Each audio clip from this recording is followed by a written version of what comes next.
Bonjour.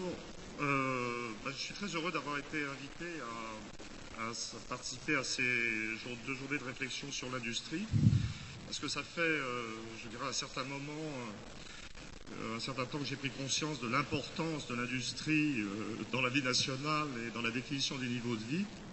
Je crois que j'ai pris conscience des menaces pesant sur l'industrie vers 1998. J'avais publié un livre qui s'appelait L'illusion économique, dans lequel je voyais les effets destructeurs ou potentiellement destructeurs du libre-échange. En 1999, dans la réédition de ce bouquin, mon protectionnisme implicite ou explicite est passé à l'échelle européenne. J'ai eu le sentiment que la bonne échelle de protection des économies industrielles, c'était l'Europe. Et je vais essayer de vous expliquer ce matin rapidement, en 10 minutes, 15 minutes, pourquoi je me suis trompé.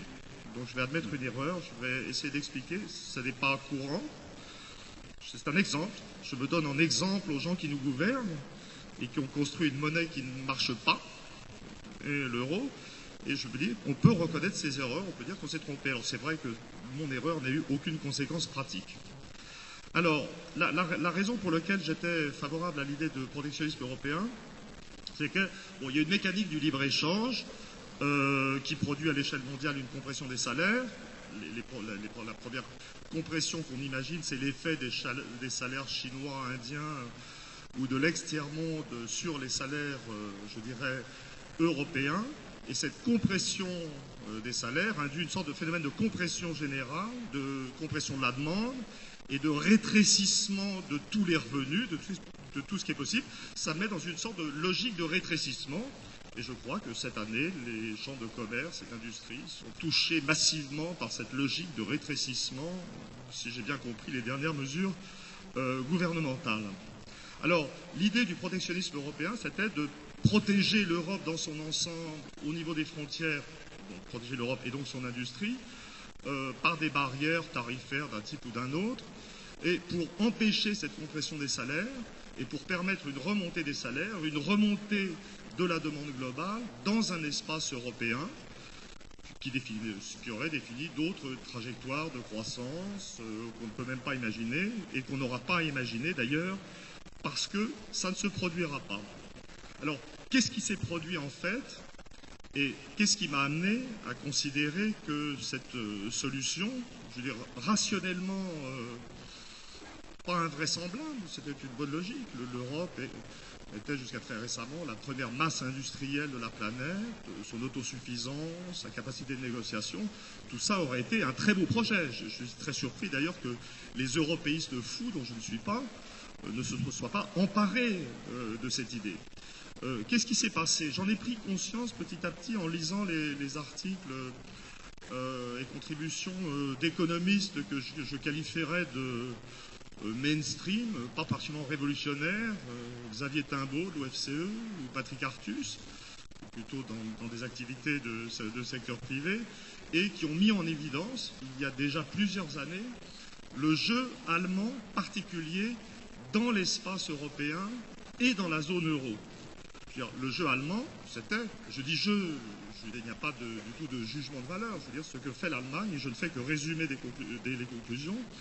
Les Allemands ont fait une politique traditionnelle, je dirais, de désinflation compétitive, de compression du coût salarial, et donc économie de l'offre, efficacité, tout ce que l'Allemagne vient faire. Et j'avais été très frappé dans une contribution d'Artus. Artus posait la question de savoir est-ce que les Allemands jouaient consciemment contre leurs partenaires européens, contre leurs partenaires de la zone euro. Et la réponse d'Artus était oui. Et petit à petit, j'ai fini par comprendre ce qui se passait et qui va finalement au-delà du cas particulier. Je pense que la globalisation, dans ses effets de compression des salaires, est mal comprise. C'est-à-dire ce qu'on pense spontanément, c'est on pense aux émergents, on pense à ces salaires très bas, aux délocalisations, et puis on pense à l'Europe et on se dit l'Europe groupée serait plus efficace, etc. Mais ce qui se passe, c'est pas ça. C'est-à-dire que bien sûr qu'il y a ce jeu de concurrence salariale et de rétrécissement, mais les affrontements qui se produisent concrètement ne sont pas des affrontements salariaux entre les pays les plus lointains des autres, les plus loin des autres. C'est-à-dire chaque pays, s'il a une politique rationnelle, nationale, égoïste, va plutôt chercher à se sauver en bouffant des parts de marché de ses voisins les plus proches. Si vous faites une politique de désinflation compétitive en Europe et que vous obtenez une baisse de 10 à 20% du coût salarial, vous ne faites aucun effet aux Chinois. À une époque où les taux de salaire chinois étaient 20 fois plus bas. Par contre, vous avez un effet massif, compétitif, sur vos voisins, la France, l'Italie, si on est l'Allemagne. Et de même, d'ailleurs, symétriquement, lorsque la Chine contrôle la valeur de sa monnaie et la maintient à un niveau trop bas, je veux dire, c'est une erreur complète de s'imaginer que c'est dirigé contre nous ou contre les Américains. C'est dirigé contre le Vietnam, contre l'Indonésie, contre les pays qui pourraient devenir concurrents de la Chine dans le domaine du bas salaire. Et donc la réalité, c'est que ce qui s'est passé en Europe n'est pas du tout une solidarité de situation face aux émergents, mais une compétition interne aggravée, et la globalisation a fait de l'Europe, qui était un projet unitaire, collectif, un champ d'affrontement économique. Et on a vu donc l'Allemagne bouffer des parts de marché. Bon, actuellement, je dirais, le seul pays qui se permette un déficit commercial en Europe, c'est la France. On fait comme si c'était une grande puissance impériale comme les Américains, puisque la compression des revenus et les réformes structurelles italiennes, espagnoles ont mis ces pays à l'équilibre économique. Et bien entendu, l'Allemagne prélève un énorme, surplus commercial sur ses voisins. Alors, qu'est-ce qui s'est passé? Je crois que pour comprendre ce qui se passe vraiment, il faut aller plus profondément dans l'explication de ces différences nationales. Le projet européen est un projet unitaire, une volonté de vision de l'Europe comme un ensemble homogène. Je dirais c'est la vision des inspecteurs des finances, peut-être même des gens de la Cour des comptes, ou du Conseil d'État, une vision très abstraite, très française. On pense en termes d'hommes universels, de sociétés atomisées, d'individus égaux, et on ne voit pas ce qu'est la réalité de l'Europe.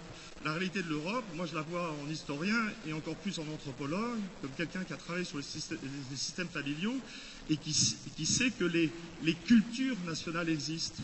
Donc il y a des cultures en Europe qui sont profondément individualistes dans leur centre, la France, l'Angleterre, et il y a des cultures qui sont spontanément collectivistes, ethnocentriques. Pourquoi? Pour des raisons de tradition familiale. La famille française traditionnelle, dès la fin du Moyen-Âge, c'était papa, maman, les enfants, tout le monde se disperse au moment du mariage, comme maintenant en fait. Et puis les enfants sont égaux, des règles d'héritage égalitaire bien antérieures à la Révolution. L'Angleterre, je dirais, c'est individualiste, la même chose en pire, puisqu'il n'y a même pas de règles d'héritage égalitaire.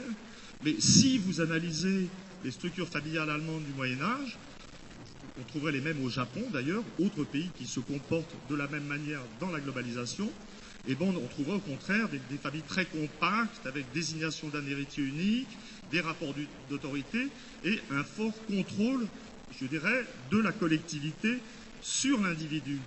Et ça veut dire que même si vous définissez des règles uniformes sur un continent, ce qui est le projet européen, et si vous définissez une monnaie commune, vous obtenez des effets très différents selon les pays.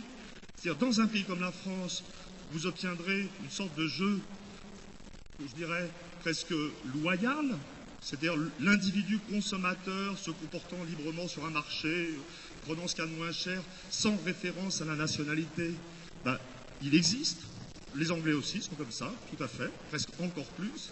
Mais si vous êtes dans un pays comme l'Allemagne ou à l'extérieur le Japon, ça ne marche pas du tout comme ça. C'est-à-dire, indépendamment des règles, l'individu consommateur libre au sens de la théorie économique n'existe pas. Il y a un jeu collectif. Les entreprises allemandes sont solidaires. Il y a un patronat allemand solidaire.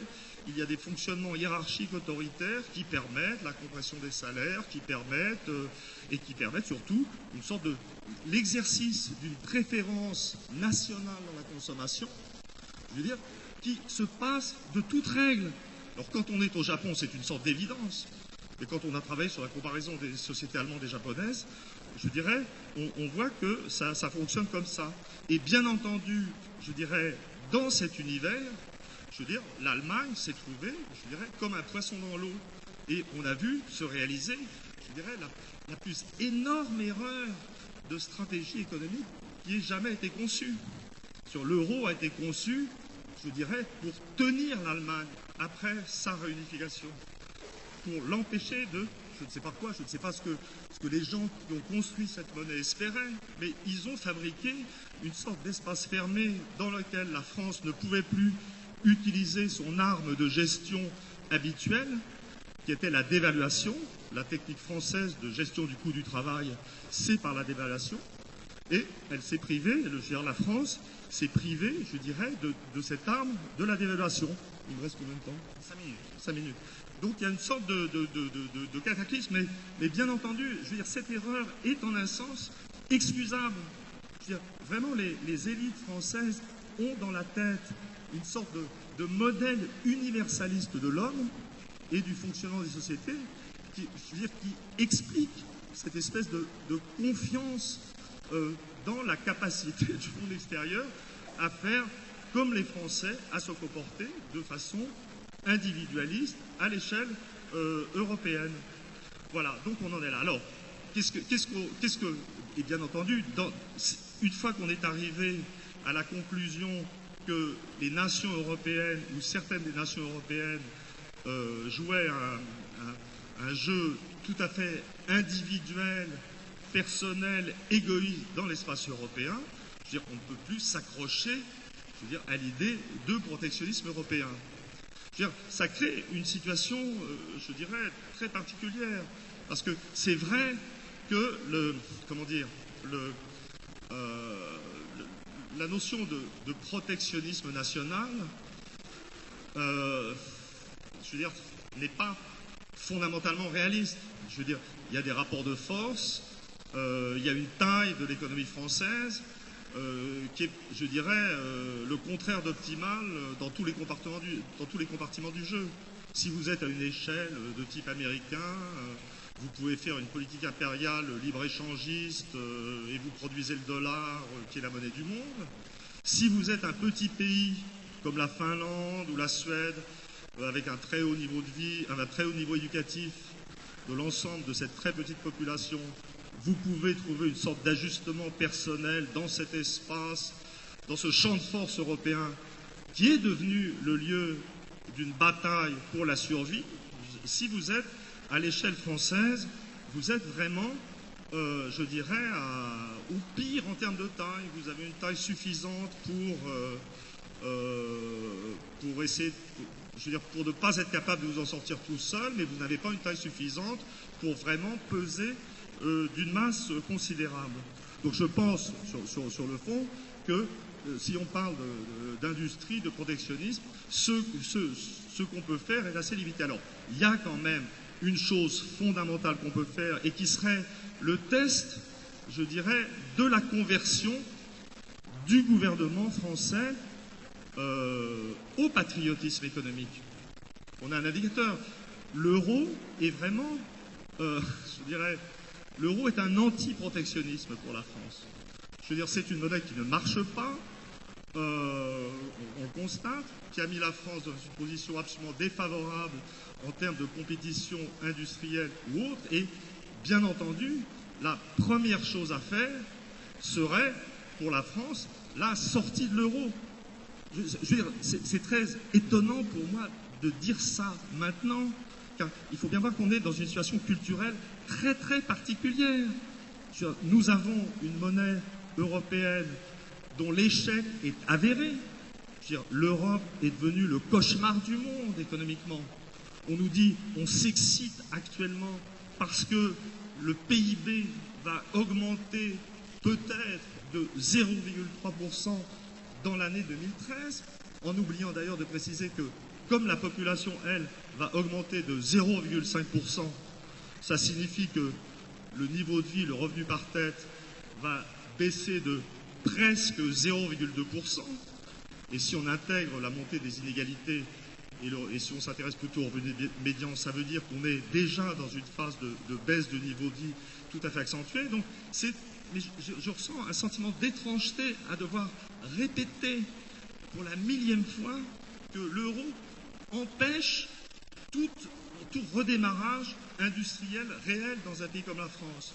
Des mesures d'encouragement, je veux dire, à l'industrie, des mesures ponctuelles, un État plus interventionniste, plus stratège. Oui, bien sûr, tout ça. Mais d'abord, avant ça, le rôle de l'État, avant d'intervenir sur telle ou telle branche, le rôle de l'État est de créer des conditions macroéconomiques favorables pour les entreprises. Et cet État se refuse à le faire. Je veux dire, nous avons une classe politique qui se refuse à prendre la seule décision stratégique qui pourrait, dans les années qui viennent, sauver l'industrie française. Donc, bien sûr, le patriotisme économique, et ça n'est pas notre choix. Je ne fais pas du tout partie de ces gens qui pensent qu'il y a un bon patriotisme et un mauvais nationalisme. Je ne pense pas comme ça. Je pense que c'est la même chose, c'est plus ou moins violent. Je veux dire, dans la notion de patriotisme, dans la notion de nationalisme, il y a l'idée d'un égoïsme national. Ça n'est pas la peine de le nier. Mais bizarrement, c'est dans cet égoïsme national que le meilleur des hommes aussi, au terme de sentiment de solidarité, peut parfois s'exprimer. J'ai lu récemment un très beau texte d'un philosophe politique écossais de l'époque des Lumières, Adam Ferguson, qui était un copain d'Adam Smith, et qui présente une vision, c'est un essai sur l'histoire de la société civile, dans lequel il présente, je dirais, l'individu comme appartenant toujours à sa collectivité, et où il souligne que l'égoïsme national, en fait, est aussi le lieu du meilleur de l'expression des sentiments altruistes entre Français. Et ça n'est pas beau, mais le vrai drame, c'est pas du tout ce débat philosophique ou moral n'a en lui-même aucun sens. Le vrai drame, c'est que les Français ne sont pas conscients, et les élites françaises, je dirais sans doute encore moins que la population française, que la décision a été prise ailleurs. Car les autres pays d'Europe sont dans des politiques nationales. Donc on est dans une situation très particulière, la France, le dernier pays d'Europe qui n'a pas compris le retour des nationalismes économiques et qui continue de se comporter, je veux dire, comme si on était dans le monde du passé où on ne devait pas se défendre.